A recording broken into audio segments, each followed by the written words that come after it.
भगवान की जय। प्यारे कृष्ण कन्हैया लाल की जय।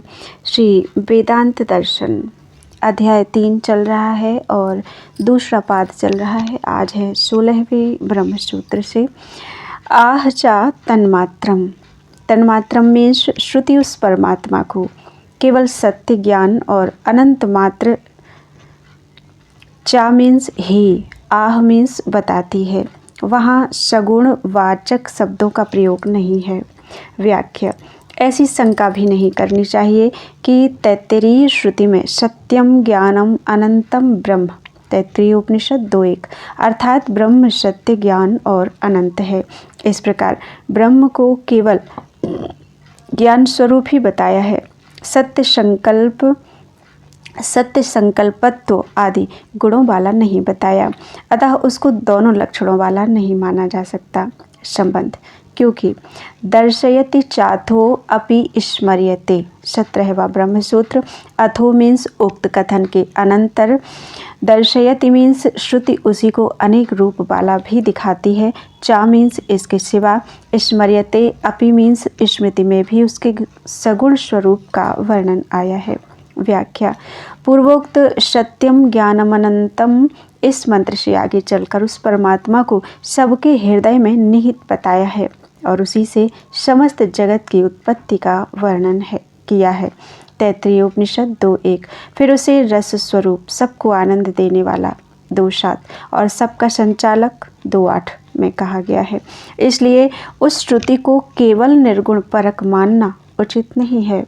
इसी प्रकार स्मृति में भी जगह जगह उस परब्रह्म के स्वरूप का वर्णन दोनों प्रकार से उपलब्ध होता है। जैसे जो मुझे अजन्मा, अनादि और लोक महेश्वर जानता है, वह मनुष्यों में ज्ञानी है और सब पापों से मुक्त हो जाता है। यो माम जमनादिम च वेत्ति लोक महेश्वरम असम्मूढ़ः समर्तेषु सर्वपापैः प्रमुच्यते। गीता अध्याय 10 तीसरा श्लोक। मुझे सब यज्ञ और तपों का भोक्ता, संपूर्ण लोकों का महान ईश्वर, समस्त प्राणियों का सुहृद जानकर मनुष्य शांति को प्राप्त होता है। भोक्तारं यज्ञ तपसां सर्वलोक महेश्वरं सुहृदं सर्वभूतानां ज्ञात्वा मां शांतिं रक्षति। गीता 5:29। ऐसे सगुण रूप वाला मैं केवल अनन्य भक्ति के द्वारा देखा जा सकता हूँ, तत्व से जानने में आ सकता हूँ और मुझ में प्रवेश भी किया जा सकता है। भक्त्या त्वनन्यया शक्ये अहमेवं विधोऽर्जुन ज्ञातुं द्रष्टुं च तत्त्वेन प्रवेष्टुं च परन्तप। गीता 11वां अध्याय 54वां श्लोक। श्रीमद् भगवद गीता के 15वें अध्याय में क्षर और अक्षर का लक्षण बताकर यह स्पष्ट रूप से कहा गया है कि उत्तम पुरुष इन दोनों से भिन्न है, जो कि परमात्मा नाम से कहा जाता है, जो तीनों लोकों में प्रविष्ट होकर सबको धारण करता है तथा जो सबका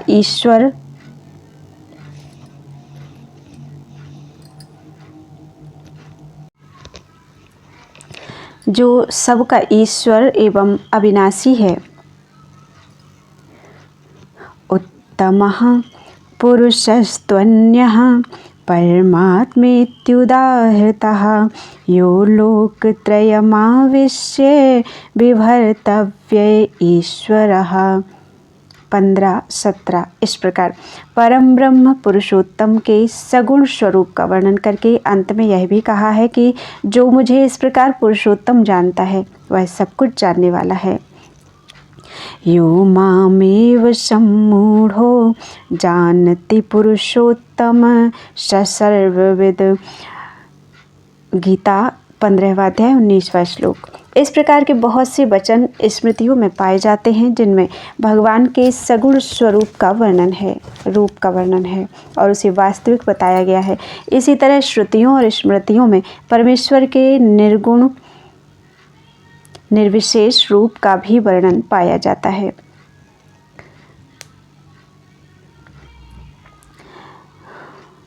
और वह भी सत्य है। इसलिए यही सिद्ध होता है कि ब्रह्म दोनों प्रकार के लक्षणों वाला है। देखिए कठोपनिषद 1:3-15 और मुंडक उपनिषद 1:1-6 तथा मांडुक्य उपनिषद 7। संबंध उस परब्रह्म परमेश्वर का सगुण रूप उपाधि भेद से नहीं किंतु स्वाभाविक है। इसी बात को सिद्ध करने के लिए दूसरा प्रमाण देते हैं। अतएव चोपमा सूर्य का आदिवत 18वां ब्रह्मसूत्र चा मीन्स और अतएव मीन्स इसीलिए, अर्थात उस परब्रह्म का परमेश्वर का उभय रूप स्वाभाविक है। यह सिद्ध करने के लिए ही सूर्य का आदिवत मीन्स सूर्य आदि के प्रतिबिंब की भांति उपमा मीन्स उपमा दी गई है। व्याख्या सब भूतों का आत्मा परब्रह्म परमेश्वर एक है, तथापि वह भिन्न भिन्न प्राणियों में स्थित है। अतः जल में प्रतिबिंबित चंद्रमा की भांति एक और अनेक रूप से भी दिखता है। एक एव हि भूतात्मा भूते भूते व्यवस्थितः एकधा बहुधा चैव दृश्यते जलचंद्रवत्। ब्रह्मविंदु उपनिषद 12वां। इस दृष्टांत से यह बात दिखाई गई है कि वह सर्वांतर्यामी परमेश्वर सगुण और निर्गुण भेद से अलग अलग नहीं किंतु एक ही है, तथापि प्रत्येक जीवात्मा में अलग अलग दिखाई दे रहा है। यहाँ चंद्रमा के प्रतिबिंब का दृष्टांत देकर यह भाव दिखाया गया है कि जैसे सूर्य और चंद्रमा आदि में जो प्रकाश गुण है वह स्वाभाविक है, उपाधि से नहीं, उसी प्रकार परमात्मा में भी सत्य संकल्पत्व, सर्वज्ञत्व और सर्वव्यापित्वादि गुण स्वाभाविक हैं, उपाधि से नहीं हैं। दूसरा यह भाव दिखाया गया है कि जिस प्रकार चंद्रमा का प्रतिबिंब जल में अलग अलग दिखता है वह भी एक है, उसी प्रकार परमात्मा सब प्राणियों में अंतर्यामी रूप से अलग अलग की भांति स्थित हुआ भी एक ही है, तथा वह सब में रहता हुआ भी उनके गुण दोषों से अलिप्त है। गीता के निम्नांकित वचन से भी इसी सिद्धांत की पुष्टि होती है। अविभक्तम च भूतेषु विभक्तमिव च स्थितम। वह परमात्मा विभाग रहित है तो भी विभक्त की भांति सब प्राणियों में स्थित है इत्यादि। गीता अध्याय 13 16वां श्लोक। यही उसकी विचित्र महिमा है। संबंध यहाँ प्रतिबिंब का दृष्टांत दिया जाने के कारण यह भ्रम हो सकता है कि परमात्मा का सब प्राणियों में रहना प्रतिबिंब की भांति मिथ्या ही है, वास्तव में नहीं है। अतः इस भ्रम की निवृत्ति के लिए अगला सूत्र कहते हैं अम्बुवद ग्रहणातु न तथात्वम। 19वां ब्रह्मसूत्र तू मीन्स किंतु, अम्बुवत मीन्स जल में स्थित चंद्रमा की भांति, अग्रहणात मीन्स परमात्मा का ग्रहण न होने के कारण उस परमेश्वर को, तथा त्वम मीन्स सर्वथा वैसा ना मीन्स नहीं समझना चाहिए। व्याख्या पूर्व सूत्र में परमेश्वर को समस्त प्राणियों में स्थित बताते हुए जल में दिखने वाले चंद्रमा का दृष्टांत दिया, किंतु पूर्णतया वह दृष्टांत परमात्मा में नहीं घटता, क्योंकि चंद्रमा वस्तुतः जल में नहीं है, केवल उसका प्रतिबिंब दिखता है। किंतु परमात्मा तो स्वयं सबके हृदय में सचमुच ही स्थित है और उन जीवों के कर्मानुसार उनको अपनी शक्ति के द्वारा संसार चक्र में भ्रमण करता है। गीता अध्याय 18 61वां श्लोक। अतः चंद्रमा के प्रतिबिंब की भांति परमेश्वर की स्थिति नहीं है। यहाँ दृष्टांत का केवल एक अंश लेकर ऐसा समझना चाहिए कि परमेश्वर एक होकर भी नाना सा दिखता है। वास्तव में वह नाना नहीं है, तथापि सर्वशक्तिमान होने के कारण अलग अलग प्राणियों में एक रूप से स्थित है। संबंध यदि ऐसी बात है तो प्रतिबिंब का दृष्टांत क्यों दिया गया? इस जिज्ञासा पर कहते हैं बुद्धिह्रास भागत्वमनंतम बुद्धिह्रास भागत्वम अंतर्भावाद उभय सामंजस्यादेवम। 20वां ब्रह्मसूत्र। अंतर्भावात मीन्स शरीर के भीतर स्थित होने के कारण, बुद्धिह्रास सभात्वम शरीर की भांति परमात्मा के बढ़ने घटने वाला होने की संभावना होती है, अतः उसके निषेध में उभय सामंजस्यात परमात्मा और चंद्र प्रतिबिंब इन दोनों की समानता है, इसलिए एवं मीन्स इस प्रकार का दृष्टांत दिया गया है। व्याख्या उपमा उपमेय वस्तु के किसी एक अंश की समानता को लेकर दी जाती है, पूर्णतया दोनों की एकता हो जाए तब तो वह उपमा ही नहीं कही जाएगी, अपितु वास्तविक वर्णन हो जाएगा।